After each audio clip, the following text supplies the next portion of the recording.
Even after changing the starter out on our Yanmar, we've still had some issues with the engine not turning over. So for instance, we turn the key and the starter either isn't powerful enough or there's some sort of hindrance in such a way that the engine itself doesn't turn over.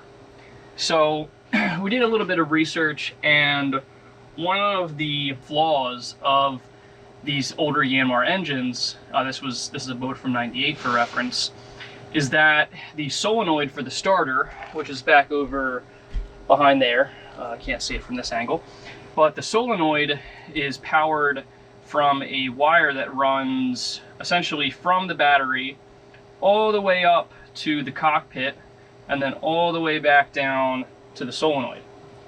Now, if this boat wasn't over 20 years old, that probably wouldn't be a problem, but you know, with time and wires and salt water and corrosion, over time those wires and their connectors, they have a higher level of resistance due to all that corrosion and just general age, in such a way that once they hit a certain level of resistance, there's no longer enough power to pass through that small little cable to fully engage that solenoid and then thus turn the starter on.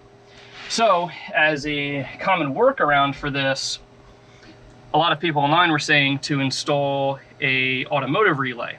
Now, rather than that small cable that runs all the way from the battery up to the cockpit and back, that now no longer needs to truly pass a large amount of current to engage the solenoid. The current from the key turning is actually going to flip this relay here, and the power is going to come from a much thicker cable that comes essentially direct off the battery, such that we have a much cleaner connection, a thicker cable, and the current has to travel a lot less far of a distance in order to engage that solenoid. So what we have is, on the left, we have that automotive relay, like I mentioned. On the right, we have a fuse. Generally, you want a fuse in line with the automotive relay. Down below is the negative line, so this will go to ground. And there's also another little connector there on the left. If I zoom in, you can see that. That's going to go to the positive trigger, which in this case is the line coming in from the turn of the key. The power is then going to come out on this left nut there, and that is what is going to be connected to the solenoid. All right, so we got our fancy new starter circuit, and we just tested out the engine a couple times, and it turned over flawlessly. So I think this was definitely the fix that it needed. So overall, very, very pleased. If any of you have issues with an older Yanmar engine, or maybe not just necessarily Yanmar, and you're still powering the solenoid direct from the wire that comes from the key, I highly recommend switching out and just getting a cheap 12-volt automotive grade relay, and then just a little fuse box. The relay was about $12, I want to say, and I did check the temperature rating. It goes up to 80 degrees Celsius, which is 170 something Fahrenheit, which is pretty darn hot, so it won't have any issues. It also only requires 1.8 watts to flip the internal relay, which is very, very minimal power compared to the solenoid. And this is a Blue Sea Systems waterproof fuse holder. I believe that was around $10 to $15 as well. So, and then all in all, just some wire that I had laying around. So all in all, you know, 30 bucks or so for a much more reliable start every time. Nothing super revolutionary, but we did add in a little storage basket up in the V-berth here.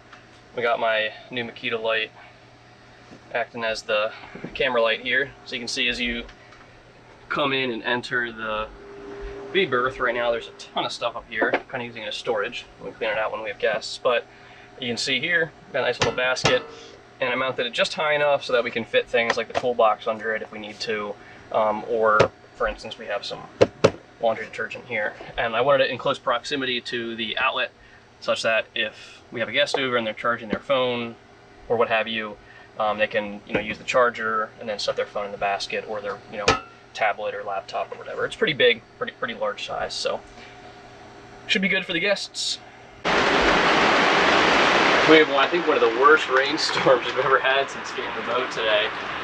And you see the water just pouring in from this hatch right now. There has always been a little gap up there. Look at that. And now the wind's pushing the boat a little bit this way. So all of the water that's kind of on the deck and coming down the mast is running down through this windowsill on the outside. But unfortunately, not sure if I can show it with the camera, but there's a slight gap up there.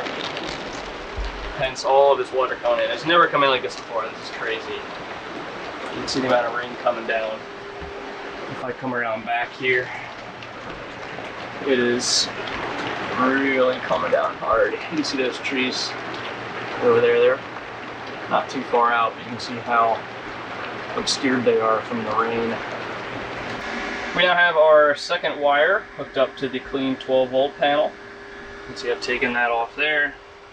We have it hooked up on the switch here. Now this is the switch that, at least for the time being, is going to power this ancient GPS plotter. So this was one that was left on the boat, and I want to say this is like, it's got to be late 90s, like super early 2000s, because it is still a black and white screen, which is pretty funny, and it does not have an internal GPS receiver.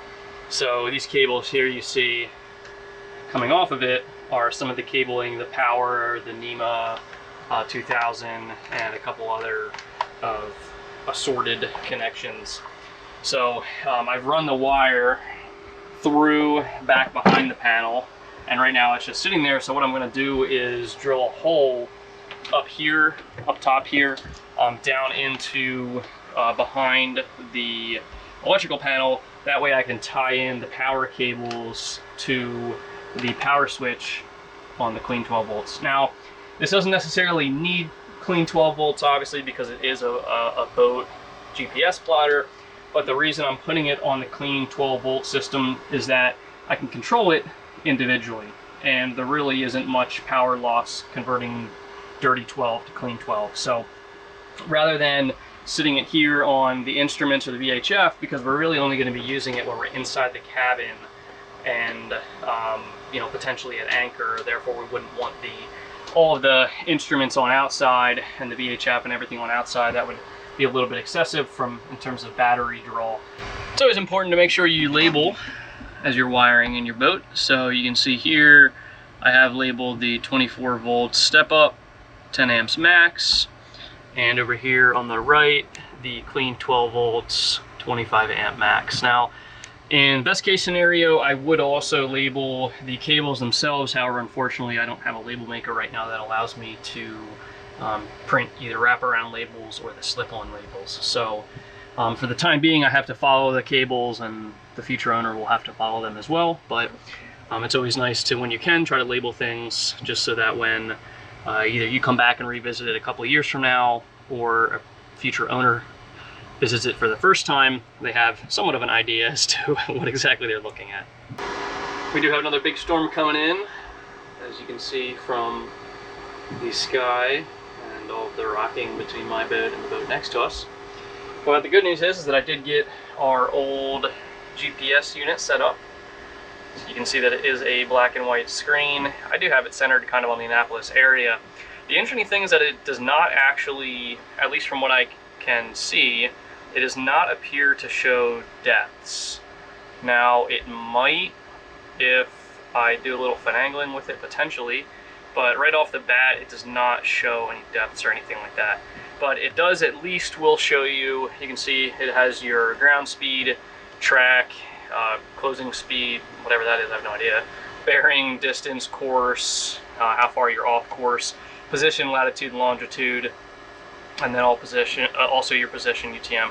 There's a ton of settings on it. If I open up the menu and then hit menu again, there's really actually surprisingly a lot amount of settings. So this is a low-rinse system. It's the 4800M, and it does have a couple of different settings for the backlight, which is nice. But the main reason I figured I'd set this up is so that once I do get this wired into the GPS system that's built into the boat, it's on the back, mounted on the stern, we will be able to determine our speed and our heading and so on and so forth while we're in the boat, which is kind of cool. You know, if one of us is at the helm and the other one's just kind of lounging, we want to glance over, see where we're at, see how fast we're going, where we're headed, so on and so forth, which is kind of nice. The other nice feature of this is that it does have a built-in anchor alarm. So if you start to drift on anchor and you're pulling your anchor and you are, let's say, asleep, this will sound an alarm based off of the total radius that you give it in terms of leeway. Now, we of course have apps like that on our phone these days, but this is a nice backup just in case, let's say, our phone dies or something goes wrong with the phone app, for instance. This is a nice little backup unit to have.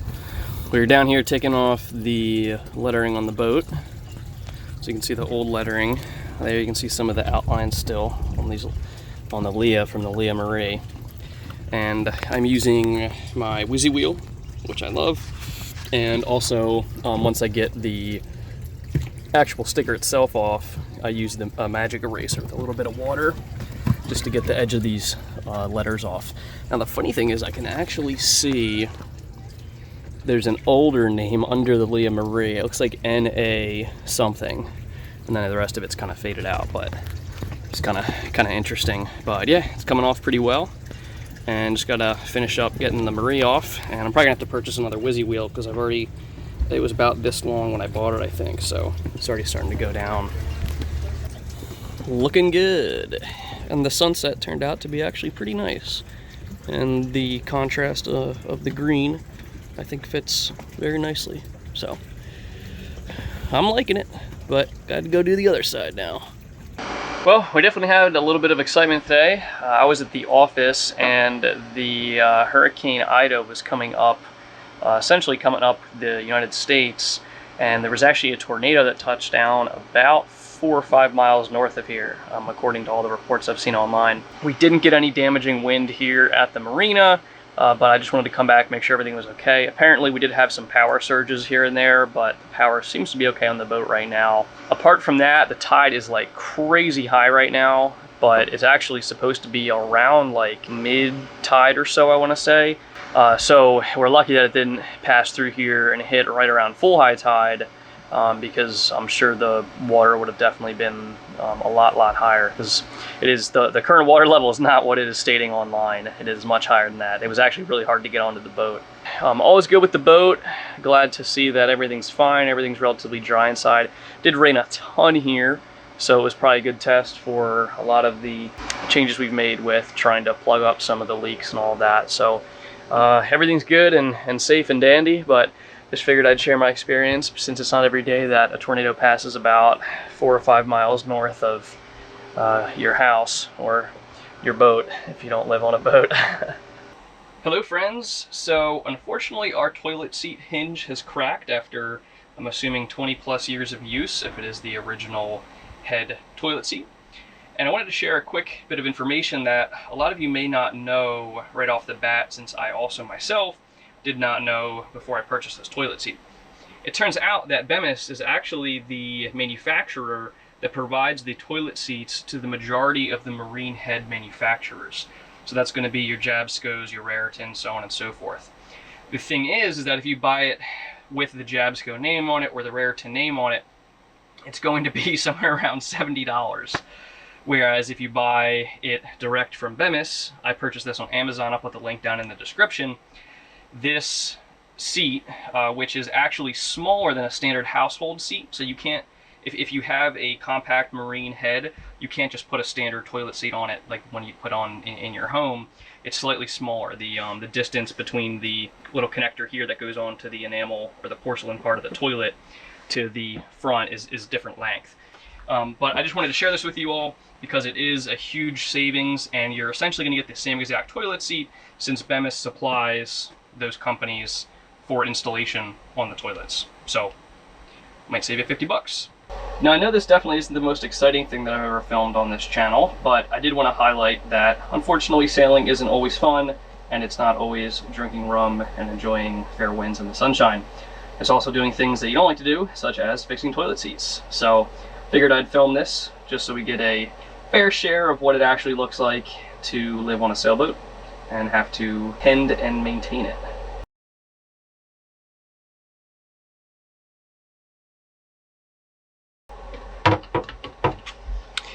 And there we have it.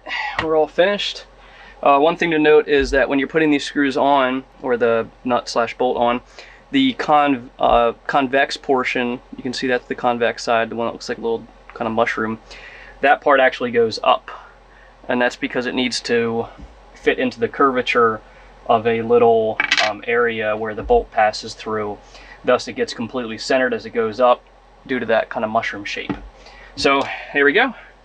Got the brand new toilet seat in there, and I believe this is one of the no slam.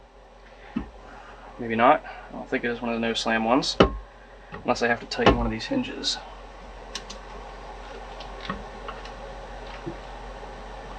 Nope, just a standard. So there we have it.